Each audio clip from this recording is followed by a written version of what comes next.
Hey YouTube, it's Lone Pantheist today. Talk today is going to be called The Power of the Mind. Okay, it's going to be more of a recap of the name and form, safe from orthopods video, as well as the meaning of it all semantics video. Now, I believe I discussed in previous videos that we give words meaning, and the words that we give objects imply thought and imply that meaning. Like computer, for instance, is the little box that you are watching me on. The all sorts of web that we hijack music from, and so on and so forth. The TV would be another box that we hook up our game stations to and watch TV on. Of course, it's kind of getting outdated since we have a computer now that can take us anywhere we want to go at any time and watch our programs then. Now, I want to get into the power of the mind because this is an aspect I really didn't touch upon. Yes, majority of the subjectiveness of reality is the name of it, but the form of it as well can also be subjective, which is also where we get the symbols from. And that's all about the power of the mind. The power of the mind also is what gives you the ability to see, smell, taste, hear, and touch.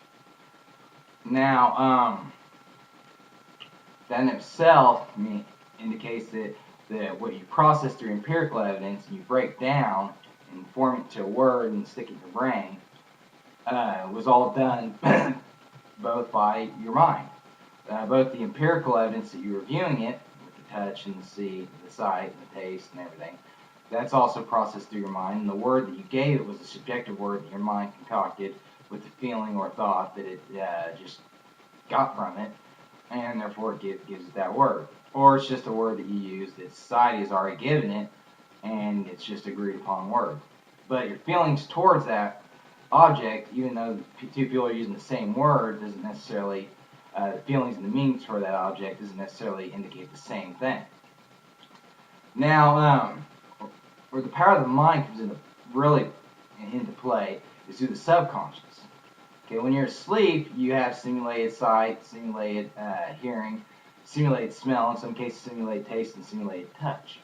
Now, where this is interesting is the fact that you're not using any of your senses whatsoever, any of your eyes or your hearing or your mouth or your nose or your touch, unless you're sleepwalking.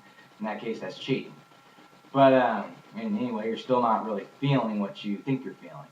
So that in itself goes to show you that this is really just the power of the mind. Now, where power of the mind really comes into interesting play is when you get into psychology or you divulge into Buddhism and Hinduism. This is where they state that you got it right about the dreams is subjective, but here's the kicker: reality is also a simulation. Now, a lot of people will be like, okay, well that's bullshit. I don't believe that. I can see, I can touch, I can hear, I can, that's real. Okay, but you tend to forget that that's all power of the mind. Alright? It's all connected to nerve systems that go to your brain and interpret it and give it the feeling or the meaning that you want to give it.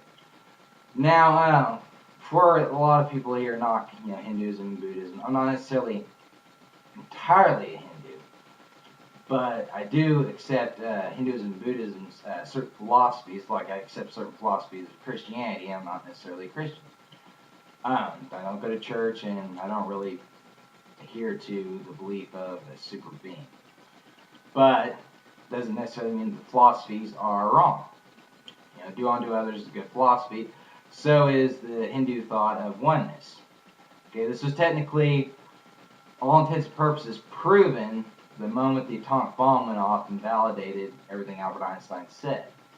In fact, there was I can't remember the name of the president, or it might have been the director of the scientist who helped create the atomic bomb, but when it went off, he quoted a quote from, I believe, the Upanishads, which was a quote about Shiva. Sorry about that.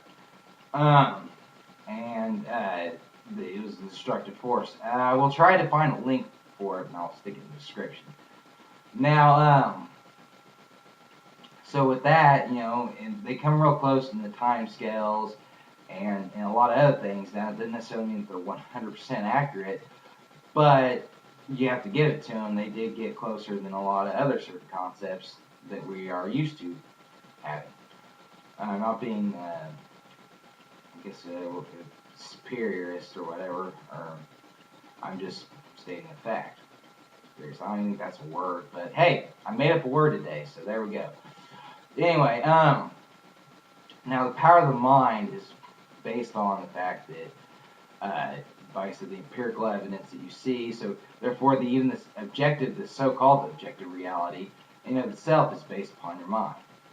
I'll probably go into further detail about this, but in order to do that, I'll have to get further detail towards Hinduism and Buddhism, and some of my subscribers probably aren't really into that. That's fine. You have your beliefs. I don't necessarily adhere to all their concepts, but I do have to agree with a lot of them. They seem to coincide with pantheism.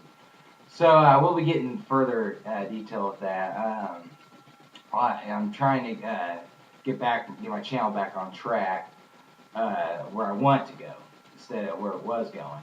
I haven't removed any videos yet, and yes, I realize that one of the videos I posted did kind of make me look like an ass. Well, okay, yeah, I kind of did.